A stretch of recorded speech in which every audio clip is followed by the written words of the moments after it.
It sounds like there's another match going on in the background at the start, and then it turns really. And then you hear these people shouting sums of money at each other. Like, 1.7 million, 26,000 euro. No, we were just debating. Is that actionable? I wouldn't think so. Could be anything. Right. And then all of a sudden, this fella's move all this pace coming at them from angles and all the passes going into. They're like, Joey, don't get used to this crack of it's not live on radio at 7 o'clock, so you can just fucking waltz in. Oh, it's a podcast. It doesn't matter. Late. I know. Thought this was meant to be easier. I presume that you write all these emails, so like more faces on buns. Is that? Yeah, John Molloy on every page. Have you noticed I've been on the back page more than Eric Ten Hag this year? You're on the front page here as well. Yeah. That's good, isn't it? Sex sells, and it always has.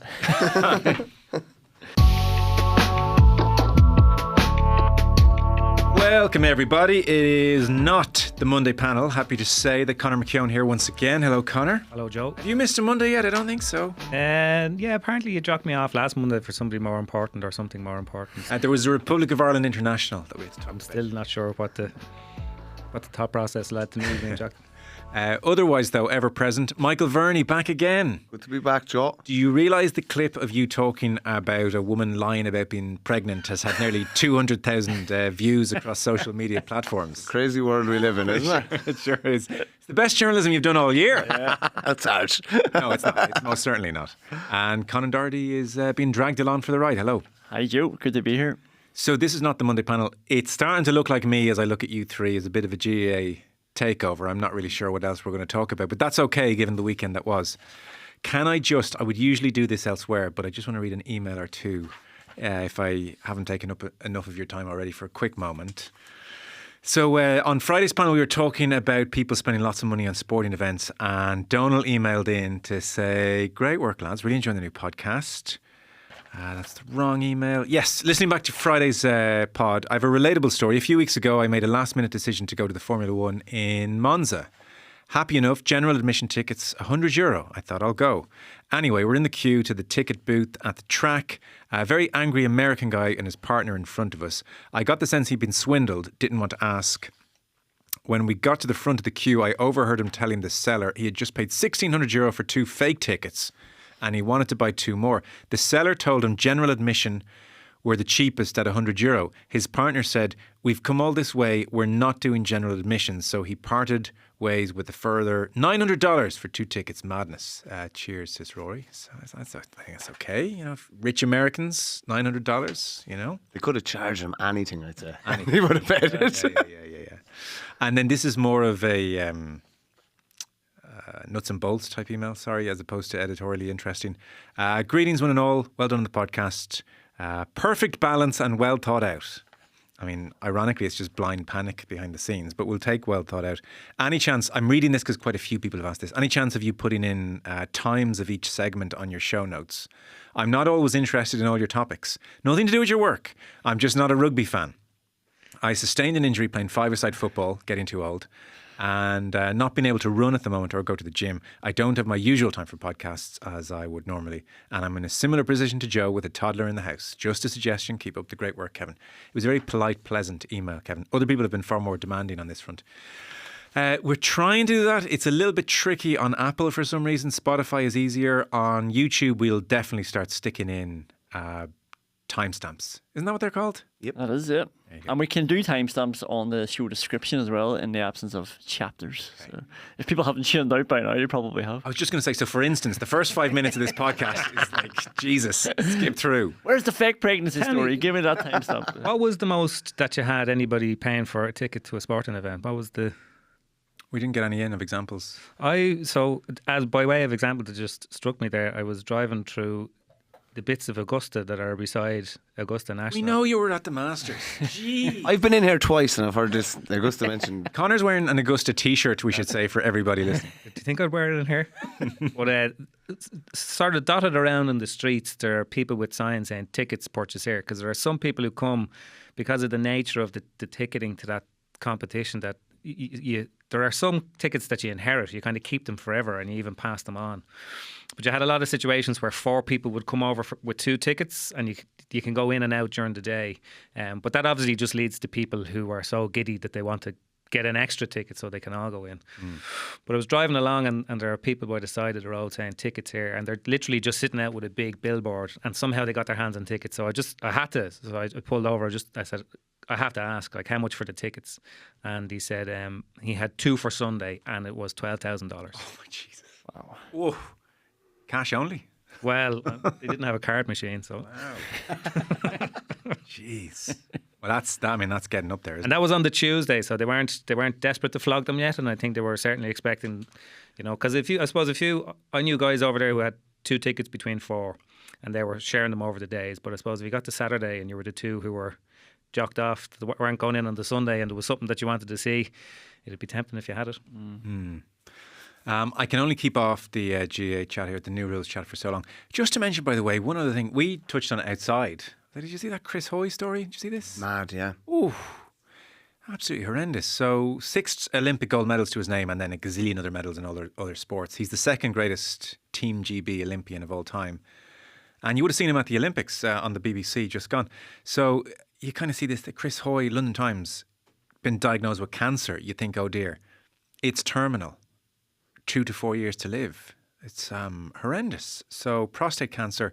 But the first sign of it was, because you would think prostate, there's going to be signs elsewhere. The first sign of it was he had a pain in his shoulder at 48 years of age. And he thought, God, maybe I'm doing my weights wrong, or maybe I'm getting too old to lift weights. And they looked at his shoulder and they said, bad news, it's a tumour.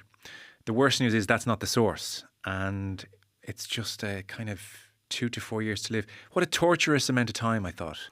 Because hour by hour, day by day, that's a long time. You can't just go into a blind panic or go nuts in the way you might if you'd 6 weeks. You've still a lot of living to do, but equally, you're clock watching every 2 seconds at 48 years of age. He is I think, remarkably strong personality. He said, we're all born, we all die, and this is just part of the process. You remind yourself, am I lucky there's medicine I can take that will fend off death for as long as possible. I mean, maybe he's in denial a little bit, but that is remarkably. I found myself reading this, and maybe it's the age that you get to, but like when he's talking about how do we tell our 2 young kids, and like when you have 2 young kids yourself, and he's in his 40s and you're in your 40s, and all of a sudden it's impossible not to think, what would I actually had to stop reading it, and what made it so difficult was how well, the 7 stages of grief. He seems to be in a particularly sort of mature and cheery one at the moment. I don't know whether he has already gone through the bit where you go a bit nuts or whether that's still to come, but it was tough to read, but it was tough not to read, I suppose, as well. Yeah. The telling the kids aspect, I can't. Oh my God, I can't even imagine. So horrendous. And then we were chatting. We got a football pod on the way. I guess GAA is the story. So let's get into it then. New rules. Televised Friday and then Saturday. We can start anywhere and everywhere. A lot of people have been struck by just, again, this very polished, choreographed presentation, which has been the MO of the Football Review Committee right the way through. And you suspect Jim Gavin has thought about every moment of the unveiling. I mean, even Darragh O'Shea today was talking about, like, even the gilets. When were the gilets planned? Yeah. And I guess the likes of Fitzmaurice on commentary. Everything's been thought of here. Even the press conferences afterwards, you had the managers, because I was there on Friday night, so you had the managers and a player, but you also had an FRC member. So they were making sure that every kind of thing that was spoken about it, that there was, not that they were forcing managers and players to say, tell them it's great. But they were there to kind of offer either the counterpoint or to agree or to expand on it. Yes. And even like the first game on Friday was not good. And James Horan and Colm Collins were there, as well as Pádraig Joyce. But they still kind of said, well, look, what we were looking for out of this was this, and we definitely got it. And okay, the match was very one-sided, so we didn't get the full. So they were good to give context, to provide context, because it's difficult when you're so used to watching a sport and you know the parameters of it, and when the ball goes into a certain area or there's a particular number of players in an area, your instinct is there's something on here, and that's what kind of gets you excited. And with this, you weren't really sure of the visual architecture of it, so it was really good that they were there to provide that all the way. The whole thing was incredibly well run. Well run, and I don't think we should, by the way, I think there's a temptation almost to be suspicious of that. I think you applaud it. Like, what a phenomenal job they've done. Were you all happy enough that Fitzmaurice was on the TV commentary? Somebody asked me if they thought that was a bit too much propaganda, and I was arguing that, do you know what, I think from the committee's point of view, everything up to and including Saturday night and the TV broadcast, I think that's within their rightful domain.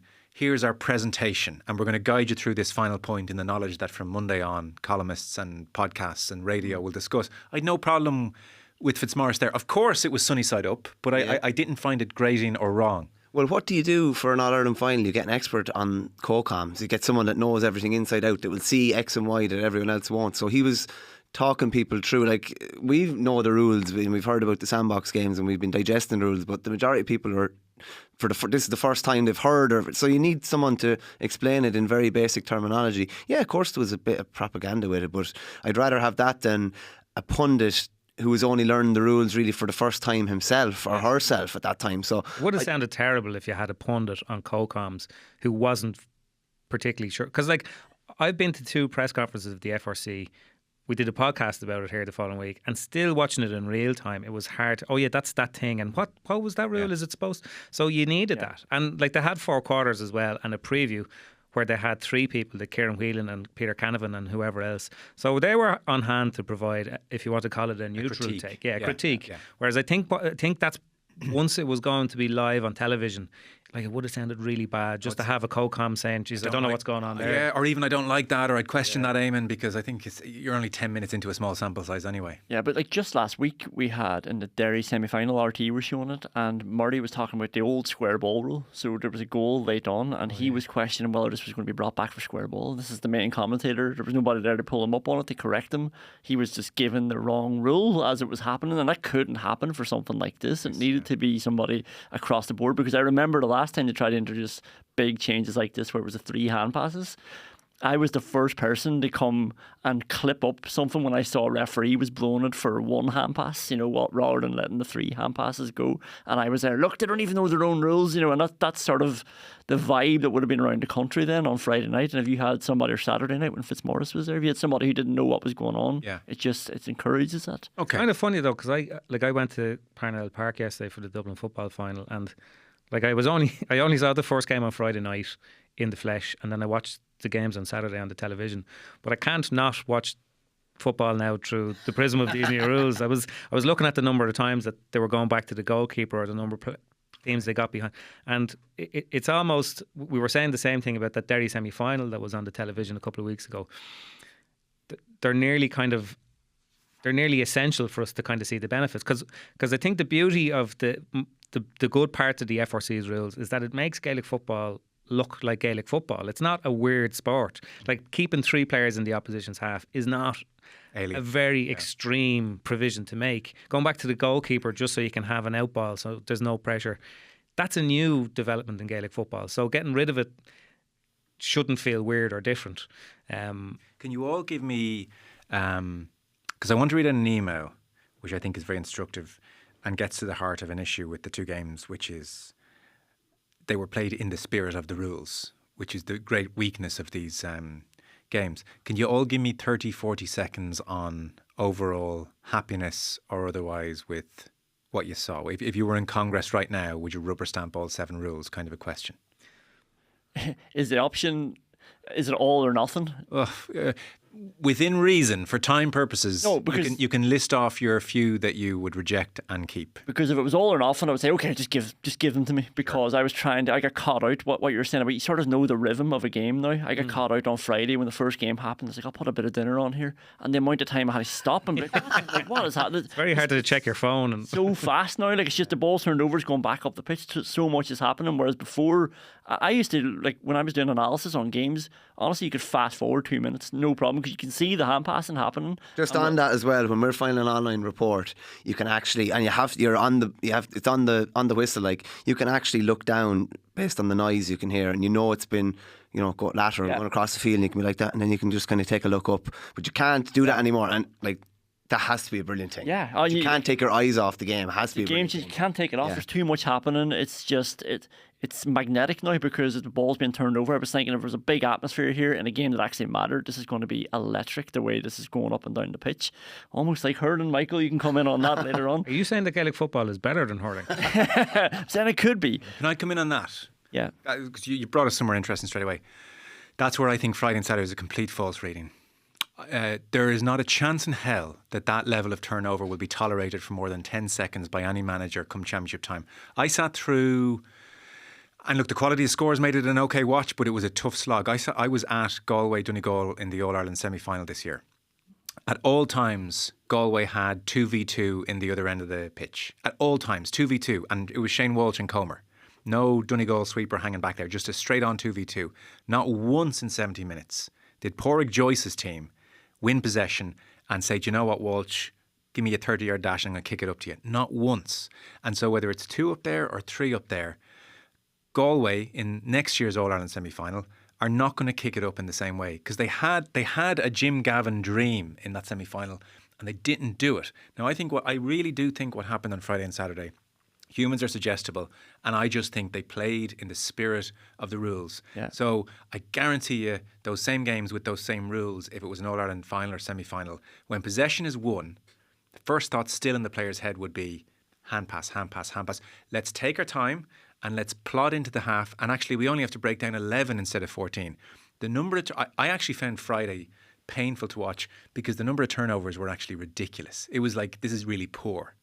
There's never going to be that level of risk, I think, in a championship game. It was great for sure on Friday and Saturday, but I don't think that rule actually is going to have the effect we're all talking about. I just think it changes the pattern because it's not like we're going to be starting from a Donegal-Galway point of view where there's a 4-minute possession and then it's turned over and there's 2 up, but it's like the game, they've already been defending for 4 minutes. The game is just stretched. It feels like, I completely agree, there's definitely a spirit of the game, definitely more kicking, more sort of laissez-faire. Let's just try something out here.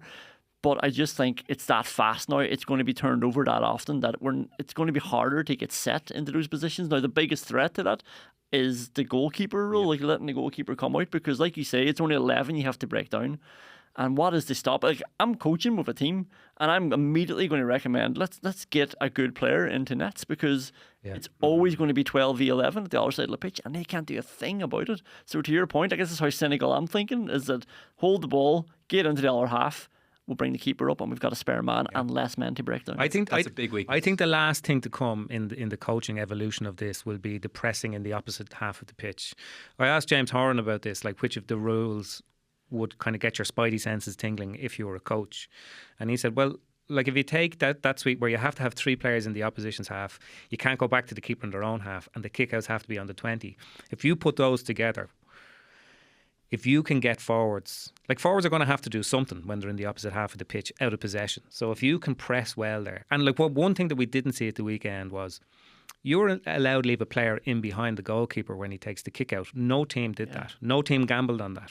So you can put a player standing on the line, their keeper's on the 20. As quickly as he can turn around and sprint back isn't as quickly as the ball's going to land from the kick out. So if you can win the kick out, there's a goal on there. So I do think the evolution of this, that I think the first stages of it will be that all coaches and all managers will go, okay, how do we defend best with this? How do we get the 11 back? How do we keep the ball? How do we control the game? But I think then what we'll see in a while is that the kind of the counter move to that is how do teams put pressure on the ball in the other half of the pitch, because it's going to be so high value now. Okay. You're going to have players up there. Even like Ulster, I thought on Saturday got a good defensive structure. They slowed down Connacht really well. You could see that they'd worked a little bit more or even just thought a bit more about it. But the difference was when they were turning the ball over, they did have 3 players up the pitch. It was an option. So even if they're not finding them yet because it's not their instinct to kick it that far, because you know when the pass it's wasting possession, before you turn the ball over, you turn around, you find the man, you need to keep it. But I think now when you have 3-on-3, like even if you go back to the All-Ireland fight. Sorry, explain to me why Galway didn't kick it into 2v2 an entire... I'd have to go back and watch it again, but like my read of why Galway kept 2 up last year in the championship was because Comer and Walsh weren't particularly mobile. Yeah. And they both had injuries, and you could tell by the All-Ireland final. So I'm not exactly sure why. And they'd also be penned in the way Donegal would bring that ball forward. Yeah. They would move them. They would have 5 across the full forward line, Galway to 5 then on the end line, essentially. They'd be stuck inside their own 45. Yeah, Whereas this defending has encouraged you to push 3 it. on 3 in a half of a pitch. That's a big lot of space. That's a dream. Sorry, 2v2 is more space. Yeah. They didn't kick it in once in 70 minutes. They didn't even test them. I'm just saying, fellas, yeah, okay, on Friday and Saturday we can see things and think, God, that's really great. You are not going to see teams kick it into 3v3 in the way we're hoping. Coaches are not going to allow that level of turnover. I'm glad you're kind of being critical or constructive or whatever, because there is not been smart now. They've played it beautifully from a media point of view. They put up all these people for interview. It's a quiet time of the year. There's loads to talk about. You're chatting them in a way. We all know the changes need to happen, and you're not being brainwashed or anything like that, but it has been put out there in a very positive light. It's not all perfect, far from it. Like even the goalkeeper kicking the ball past the 40-metre arc, looking in Parnell yesterday, if you had that breeze in front of you, like I saw a hurling game at the weekend down in Wexford where the keeper didn't puck it past the 13 like because of the breeze, like that. So these kind of things need to be ironed out. The keeper one as well, it's a difficult one. Do you stop the keeper from going out completely so that there's not an extra man? And like, I don't know if that's constructive either, but you're always going to have an extra man in that case, and Niall Morgan or whoever is going to go out the field. So I don't know. I think that kind of undoes itself. I agree with you though, Joe. There was no jeopardy really at the weekend. Fair enough, there was a trophy on offer, but there was no real jeopardy. You actually need disruptors on the line. You need coaches that are going to look at these rules and say, okay, how are we going to ruin every one of these? Really, you do. Well, that's what you need. On that point. So Donal, with his email in to Indo Sport podcast at independent.ie, may well have just done the game a service by raising this loophole early before it's ambushed in an All-Ireland semi-final. So Dara O'Shea wrote a great column today in the Times, and he summed up the situation. Look, a bit like me, I want GA to change. Played it all my life, love it. Not happy with where it's gone the last few years. But of the games at the weekend, he says, sport at the top level is always far more interested in getting around the rules than it is about enjoying them. What the FRC needed more than anything else was for the teams to come out and act the bollocks. Yeah. No one acted the bollocks on Friday or Saturday. And I think they're probably instructed to. I think we're suggestible. Yeah. Like, no, but what I'm saying is that I think, as far as I know, the only instructions that were given to management was try and win the games. So they were kind of given license to do that. But I think it's like when you get a new toy, you want to play with it. Yeah. So there's a bit of that. Here's an email from Donald. I thought this is exact. Imagine Niall Morgan and management kept this in their back pocket until they got to an All-Ireland semi-final and then actually unleashed it. And imagine the carnage. This is the risk we're taking, by the way, that we're going to put this into play in Championship 2025. This could be a big game, career-defining game for somebody. Lads, great work. Enjoying the podcast. So as I understand it, he says the goalkeeper is the one player with a specific restriction on him. The goalkeeper is denoted by a jersey. That's correct. Goalkeeper wears a jersey, you're the goalkeeper. He can't receive a pass from a teammate in his own half. Fair enough. Coaches will take advantage of this. For example, if Niall Morgan wears an outfield number 15 jersey and Darren McCurry wears the goalkeeper jersey, then McCurry can still play away as he might as one of the three forwards, and now Niall Morgan in his number 15 jersey can play as goalkeeper and he can touch the ball anywhere he pleases. I'd love to know if you could clarify this. Great job again on the show. All the best, Donald. Donald, I'd say if that happened in a semi-final next year, all hell would break loose. It'd be like that Italy-England rugby game where nobody seemed to know what Italy were doing. And that game would descend into carnage. And of course, it might be, they'd find a way of going, oh no, you have to write down on the team sheet who the goalkeeper is, and that's your goalkeeper, whatever jersey he's in. They'd find a way around. But, like, to your point, Michael, we want this to happen so much. We could sleepwalk into something and someone's going to act the bollocks, and we have to be sort of careful about doing it on the basis. Just quickly, I'm going through Suits for like the third or fourth time I'd say watching it, and you need someone like who's going to go through like a lawsuit or whatever and find all the holes in it. Just like you need someone who's going to go through the rules and try and find holes in them. You need disruptors to find, and that's why the pre-season competitions have to be brought back as well, because it needs to be some element of jeopardy where people are going to go, and it's more competitive because you will sleepwalk into potentially things like that. But if the next thing that happens is Central Council formalise the motions and put them to Special Congress, that's a bit of the Wild West, or has been in the past. Like nobody has any, like Jim Gavin and the FRC are in close contact with Central Council, and there's an element of collaboration there because there has to be. But what Special Congress are doing is they're voting for these to come in on a year trial basis with a review after the league, right? So what that means is that inter-county teams can't train again until the 7th of December. So between then and the end of the league, you have 4 months where the coaches have thought about this, where the games have developed, where we've seen little things, and they've been stress tested, particularly towards the back end of the league when there's a lot on the line. And then There's a review. before you go into the championship, there's a review. Yeah. So I don't think it's a massive gamble. And I'm not taken by the scoring system, by the 2 points or the 4 points for the goal. Did you keep either? I don't know, but if I was in Special Congress, I think the FRC have won enough kudos with what they've brought to the table and how they've done it, that they should just back them and trust that in 4 months' time at the end of the league, if any of these things are standing out as being too egregious, that it's causing too many problems, it's not having the intended effect, or there are unintended consequences we hadn't foreseen, well, then you can change. Now, we can all agree there's no need to wave a white flag and then a red flag. That's a minor issue. Yeah. And I don't think 2 points for a free from outside the or a 45, I don't think that works either. I'm sort of with you, by the way. So I'm sort of picking holes here. But my overall sense is as well that the FRC have done a good enough job here to earn the right to just, you know what? Yeah. You've thought about this more than anyone else. And those games on Friday and Saturday were such a bad road testing, really. Let's just stamp them through and let's take the risk in the league. That's what I do. I enjoyed the road testing more than you did, I think. Did you not think it was so exhibition-y? It was hard to buy into but it. I think that's probably an insight into maybe how we can move the game. That we've been so conditioned to trying to break 15 players down that whatever about the importance of the match, having 11 players there now is going to be way easier for teams. There's slick. You can see how easy some of the movement was, even like Killian Spillane playing on 2 losing matches, but it's just like, yeah, give it to me here. Just running out and winning the ball, and there is that space, and boys are kicking it. But I agree with Conor.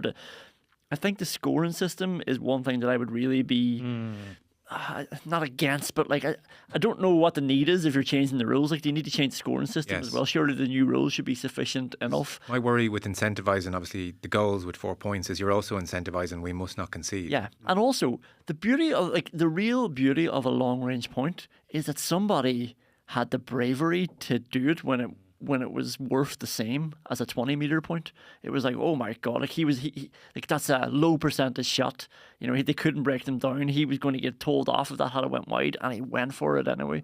And I just don't think it's that amazing a sight, you know, that we can see this ball going over the bar from 50 metres that we need to reward it. Is the argument with that though?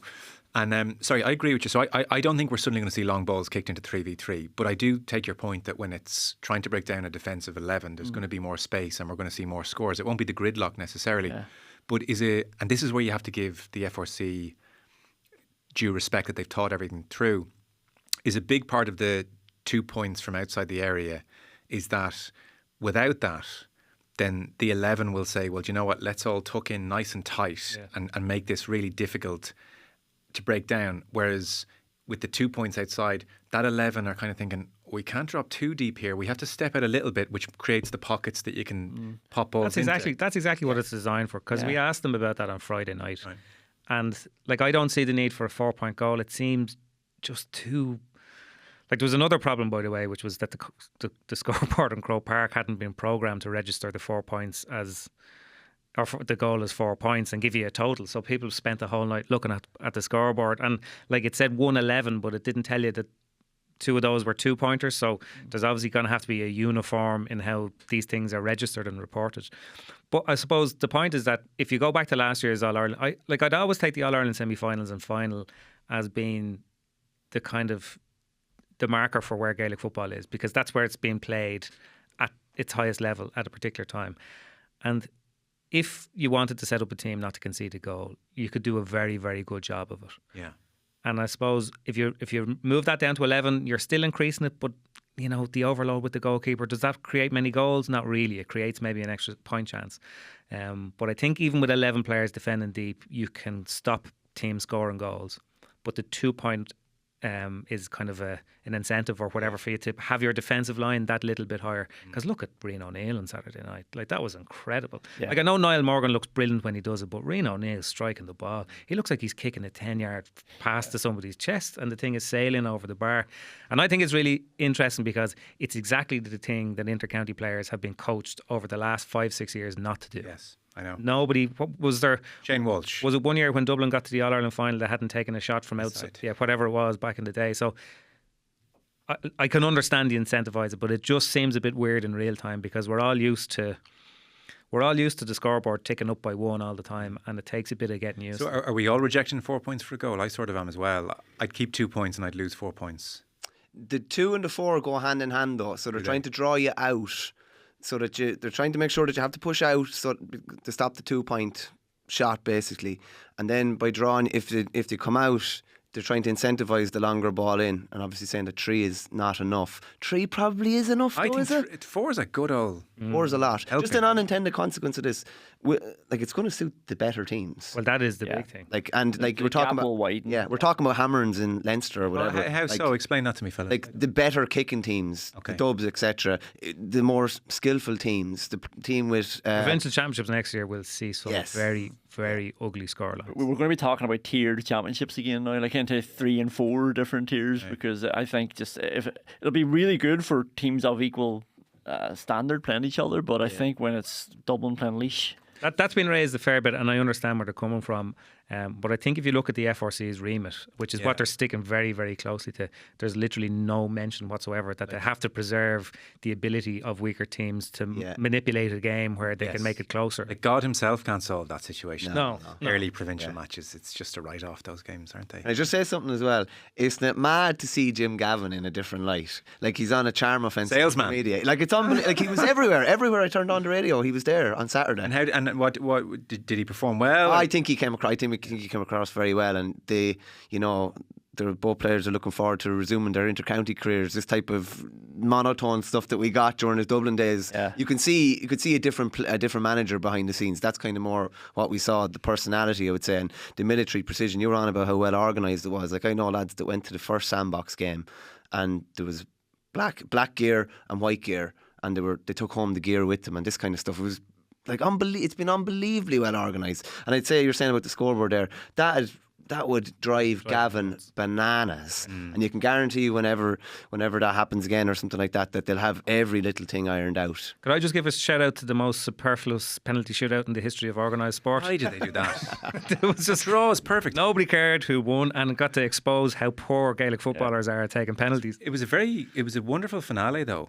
Like the 2 well, that points was- to level it up. Like that if you wanted 5 If you were minutes on to the show, FRC, I was thinking after the first game on Friday, you were thinking we're in a bit of trouble here because it was one-sided. There was no rhyme or reason to it. It was a bit scattergun. Yeah. But I don't think they could have envisaged the finale that they had, the goal and then the 2-pointer to win. Yeah. It was brilliant. It was brilliant watch. I enjoyed that game, I have to say. Again, exhibition concerns are put to one side.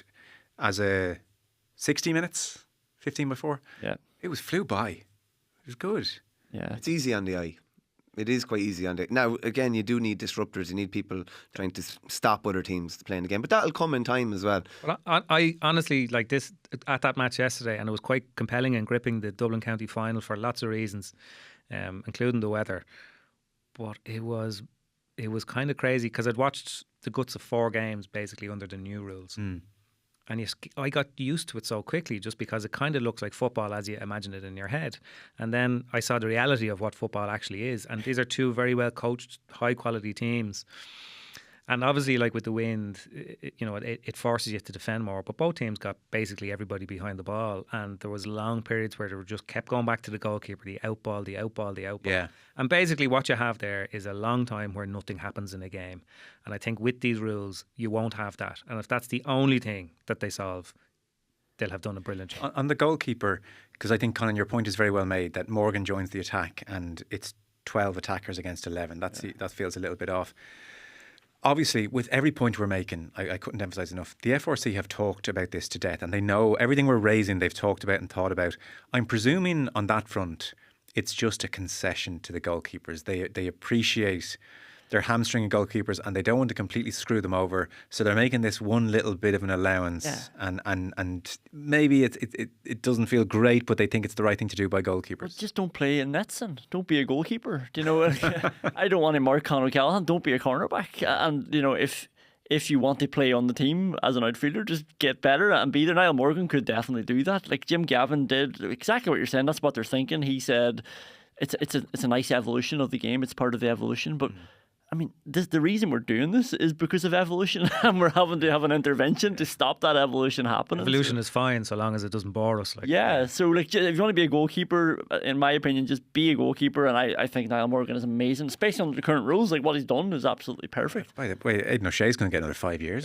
I mean, it's manna from heaven for me. Well, this is another thing, and again, I accept the point that it was all very exhibition-y, but the players we came away from the whole weekend talking about were, besides Morgan, who obviously a lot of his stuff was doing it in attacking capacity, it was Aidan O'Shea, it was Rian O'Neill, it was Enda Smith. Like, they were all attacking players. It was what people did in the scoring half of the pitch. And like, that's kind of what we're after. No offence to defenders or anything like that's. Yeah. So to get a finale on that point, 4 points a goal and 2 points outside, they're a package. You can't take one and not the other. Is that right? I kind of think so. Yeah. Okay. To be honest, yeah. Are we passing or not, Congress? I'm going with blind faith just because there is a route out if it all goes wrong, and I think the FRC have thought a lot more about it than we have.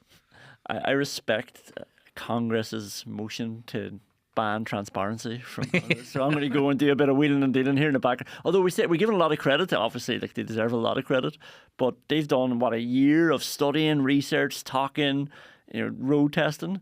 And you mentioned the Cuala and Kilmacud game. And after all that time and all that work, they didn't ban the fisted point. I think everybody would have been happy if that was gone. And then that's what wins the Dublin Championship. So you've dodged the question here. What way are you voting?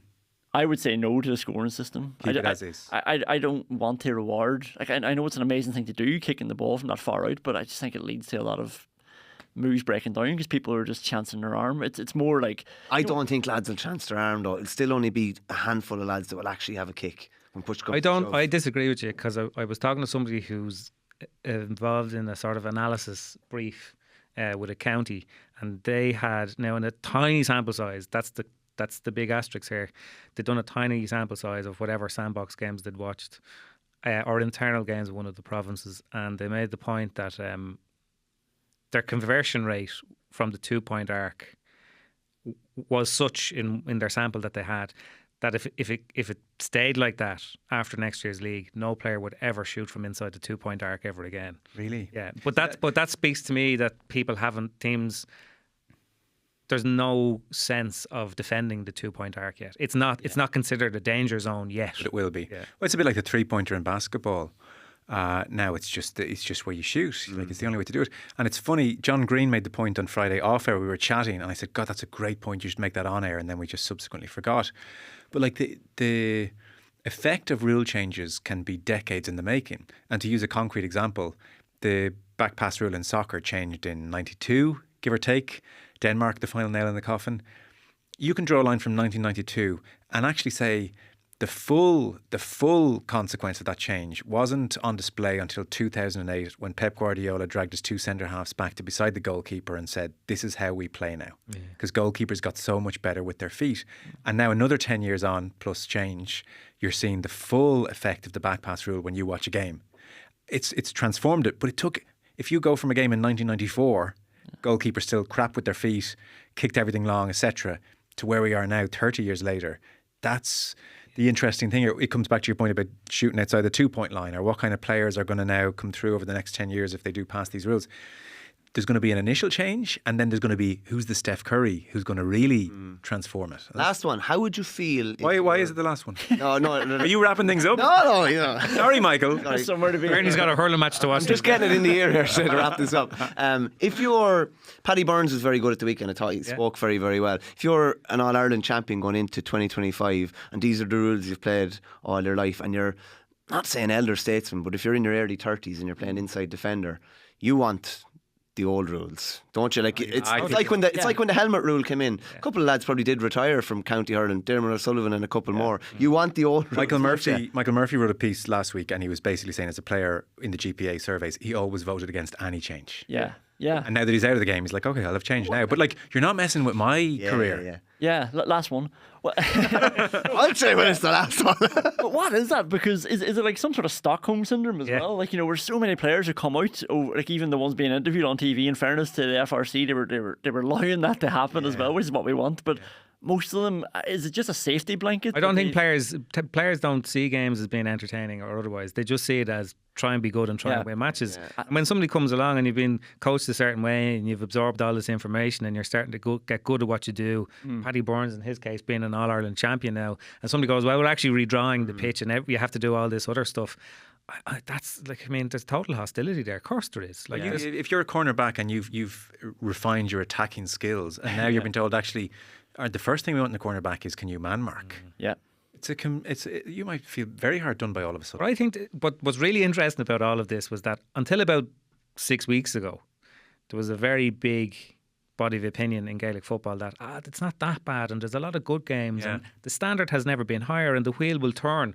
And then when people started to get this kind of chink of light that there might be an alternative and it could be this, everybody kind of went, oh no, it's terrible. We need to change it completely. I can't believe that. There's nobody left. You can't find any, even Kieran McGeeney somewhere saying, the game's shite. It's unbelievable. Yeah, I have a theory though as well that a lot of players, a lot of teams think that they're further down the road than they actually are because the game is a bit more easy at the minute. It's easier to keep it tight. Yes. So you think, well, geez, we ran the champions close for 50 minutes there because it's easy to do that. But in reality, once it comes down to it and the game opens up, they beat you anyway, and the stats bear out that they usually do. So you're not thinking about legacy as well. You're not thinking about what you want the game to be in 15 years. You're thinking, how can I get more medals in my back pocket over the next couple of years? You don't care if whether I've people got enjoy it either. if I've gotten really good or we've gotten really good at playing this style, let's try and play this for another couple of years and max out what we can max out of a career. So I can understand it. Everybody's been coached the same way though. So again, like you think you've perfected that style. You're thinking next year, like we're going to do it.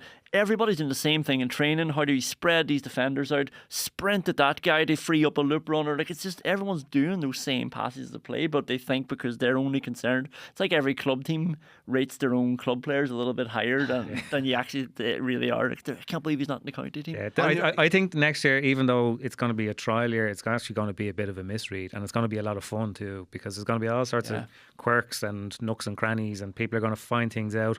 And I think certain teams, particularly who know that they're more than likely going to be still there in the championship, might even keep stuff back that they figured out until the very end. I could imagine, but for Donald spotting it, I could absolutely see an unveiling late on in the championship of Niall Morgan wearing the 15 jersey and boom. Yeah. Something like that. But like, do you know what?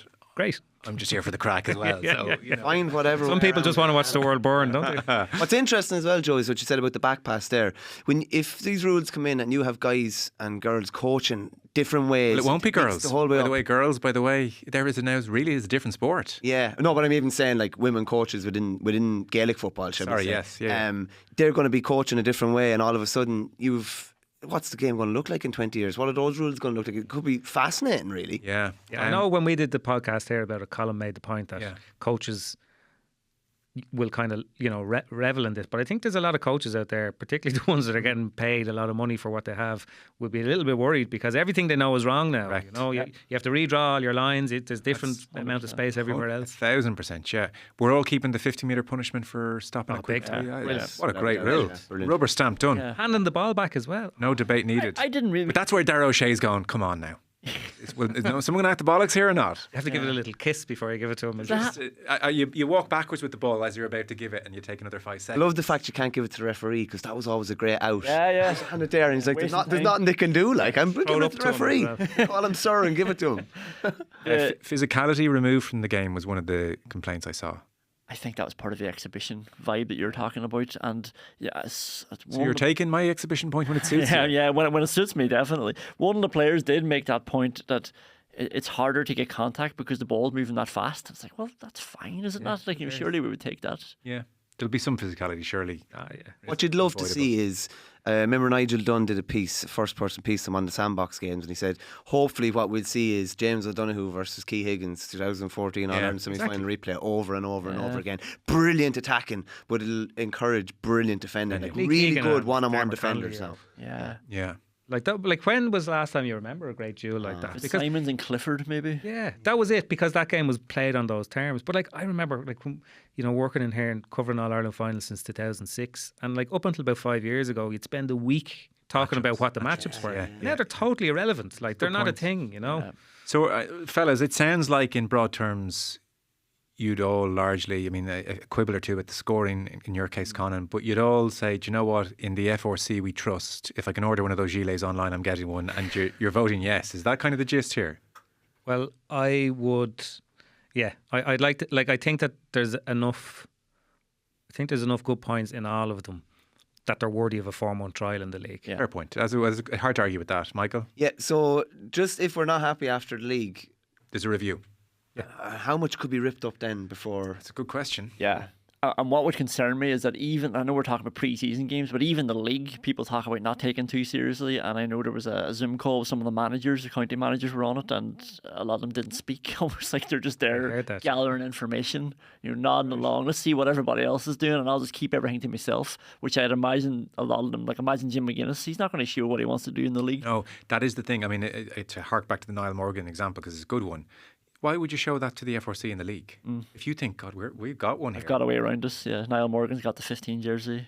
But you'd wait until Ulster final or further on if you're feeling super confident. Yeah. I think it really encourages high football IQ from all your players, and for them to, not just the coaches to be coaching X, Y or Z, but for the players to think outside the box. How can we find a loophole here? Like remember that sideline Jamie Barron took years ago? We just went over and it was Shane Bennett touched the ball and nobody noticed, and Jamie Barron came over, picked the ball up and put it over the bar, and it was all you have to be is 13 yards away, someone touches the ball and then the ball is in play. No one had ever really tried it before. Rooney and Giggs, you're thinking of, that's the example. Well, because we have a lot of coaching innovation. Maybe we've sort of lost the art of players showing a bit of cuteness, and this might allow them to do it.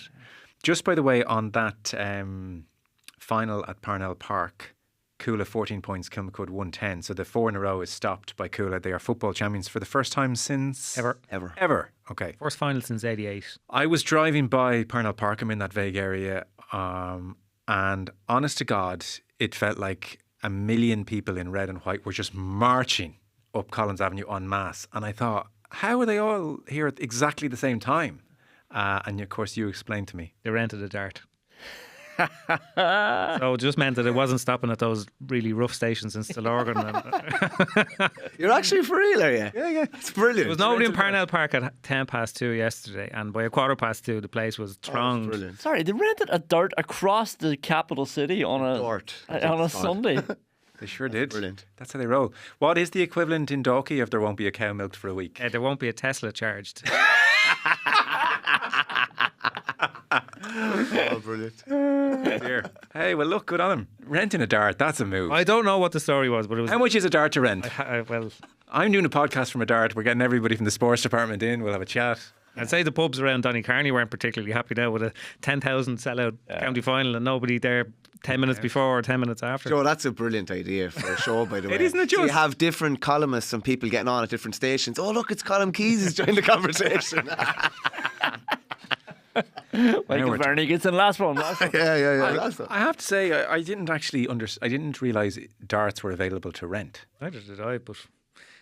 well, I mean, charter, is that what the correct term is? Charter, yeah. Yeah, a plane, not a dart. Charter dart. There's your advertising campaign, lads. I've literally never heard of that. Anyway, are we done? I just want to say a quick one about Adam Screeney in the Offaly final yesterday. Give us. I don't know anything about this. Kilcormac were going for 2 in a row with a largely very young team. I think 7 under 20, him being the star man or whatever. And we were sitting up in a lovely, probably overheated press box, and you're kind of wondering, why did he miss this or why did he miss that? And you go down to the pitch, and it was like a tornado down there. Yeah, he finished with 6 from play. Like, he's 19. The conditions were horrible. He's a chap of a fella. Like, he's so slight, and he was still able to perform to his best with everything against him, you would say. So is this guy going to be top? Yeah, I think it's going to take, like, people are like, oh, he's not ready for senior. Now, he probably won't be like his best at senior for maybe 5 or 6 years. Right. But over the last 12 months, he's won 2 Offaly senior titles, an Offaly under-20 title, a Fresher League and All-Ireland with Joel, Leinster and All-Ireland under-20 with Offaly, and a Joe McDonough. And he's a common denominator, I presume.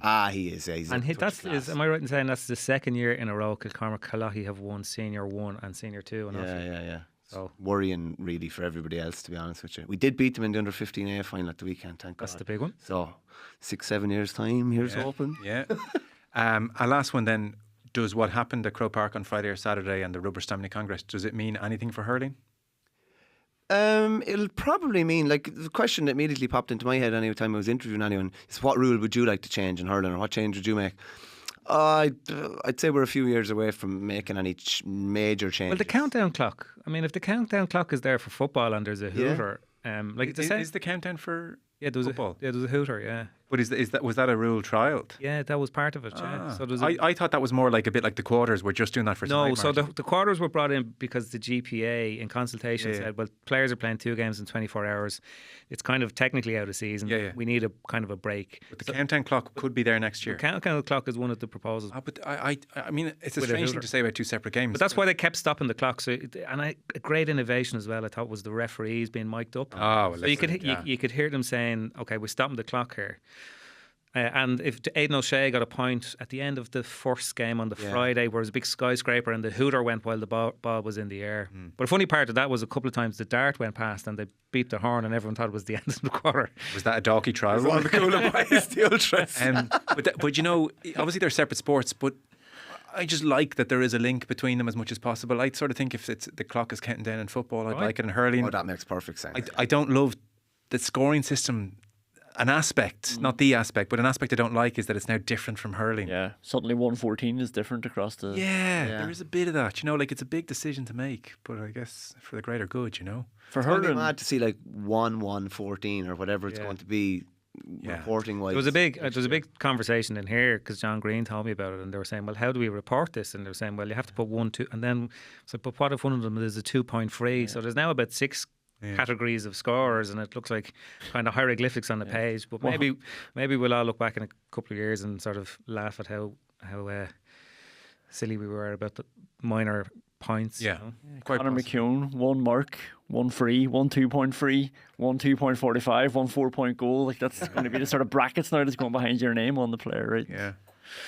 Alrighty, we're pretty much done. That was not the Monday panel. GAA takeover largely. Congress is in November. It's first weekend in November, yeah. Oh right. Yeah. Okay. So it's going to happen pretty soon. Geez, all hell break loose if they don't pass it. You know. Yeah, I'm interested to find out as well. They had Rob Carroll who collates a lot of statistics, and actually I have the FRC report, which is 100 pages long, a couple of 100 pages long, and everything they have is buttressed by statistics. You know, number of hand passes that have come into the game. But I don't know this, but I would imagine that they will release some sort of report on the weekend's games to tell you that, look, number of hand passes, number of kick passes were up, scoring rate or whatever it is, because everything they do is not that they're making full sure that everything to do is based by fact as opposed to opinion, and I think that's probably No, that's fair enough. But It's on Congress as well. Like, there's been plenty of good proposals that have had the swell of public momentum and support and have not got through Congress, because at the end of the day, we're not voting in Congress. Managers aren't voting. The FRC don't have really any say about talking to people and trying to influence them. So that'll be interesting. Congress is the greatest argument against democracy. But even the ref, Mike, it was all very nice. Well, It was all very nice. do you know what? Not that I didn't have a sort of high opinion of referees. Like, they're the best football referees, but I had a higher opinion after watching it on television. They were brilliant. They were really good, and even But next year you're going to have players coming over and unloading on them. Yeah. As opposed to David, what was the story there? Well, they You can only have one. You can't. You can only have one You can only player. have the It can only captain. be the captain, Only a captain can talk under those rules. which is a new innovation that no other sport has ever done. Lads, let's talk next year when there's 8 of them screaming in his face in an All-Ireland But even final. David Coldrick saying that I think one of the players was looking for the vanishing foam Yeah. for the free, and he said, "Apologies, it fell out of my pocket. I don't have it." No, that was lovely. Yeah. Yeah, it's really nice. Yeah, Humanises them actually, Yeah. which is good. I do worry about this at club level. Not the how would a referee do this? I mean the power that some referees be given. They're not as well trained. They're not as experienced. Yeah, they're more likely to get hot under the collar. I suppose the point about a lot of these things is that that's all true. But the point is that they're trying to like change a culture. It's difficult. So the point is that, okay, as hard as it is at the start, eventually everyone just becomes attuned into it. That's the way it goes. If I was a betting man, and Horn alluded to it last week, I don't think this will be here for club next year. I think it gives a year at the top level to settle down and then let it bleed down. Not ideal, but if I was a betting man, I'd say that's what they'll do. Rather than they're going to have enough problems on the televisual situation, all hell breaking loose at club level from all quarters and stuff. Every week there'll be stuff. I think they'll actually say, and that's probably let's keep that at bay for a year. That's probably more a GAA decision as well as I'm not even sure the FRC's remit extends to. No. Like it is to change the sport, but the timeline I don't think is necessarily down to them. Yeah. That makes more sense, Joe, as well, because every club player will have been able to see all the county games. Yeah. It's not just coming in and it's alien to us. Do you know what I mean? And you have a year potentially to prepare, coaching wise, playing wise. I feel like it'd be such a shame there was a club player that didn't come in, and you're watching this new exciting glittery thing like you said, and you're still playing. It's going to create a huge buzz around the league next year. Like next year is the first year for 3 or 4 where football and hurling are actually on the first weekend together. Usually it's one on and one off. And like, there's going to be no interest in the first round of the hurling league next year. Says who? You're down for Derry and Donegal. We're out of time. Michael Verney, thank you very much. Cheers, Joe. Conor McKeon, thank you. Cheers, Joe. And Conan, as ever. Thank you, Joe. Nice one, guys. Good stuff, You lads. could actually talk about that thing for Couldn't you? days, like, because you kind of remember stuff as you're. One begets another. Yeah. I thought that was a great email. That's a bit of genius. Nice thought, man. Because when you said it, I was like, no, that, and then it was. He's right. I do remember a coach saying to me one time about like currently a keeper could go out and not take the kick out. Somebody could kick it to him and then you could pass it back to the keeper because the pass back rule is gone at the minute just for the first pass. Yeah. And I was looking at him and like, why does he care? To act the bollocks. Yeah, exactly. And he was like, no, but there's no rule against it. And so excited about it. Now, obviously, it would only work for one game and they'd find a way of... Yeah, you would just make whoever's taking the kick out the keeper. You're not a goalkeeper. I'm not sure what the solution would be, but they'd have to think of something. Well, I'd say a lot of teams are going to.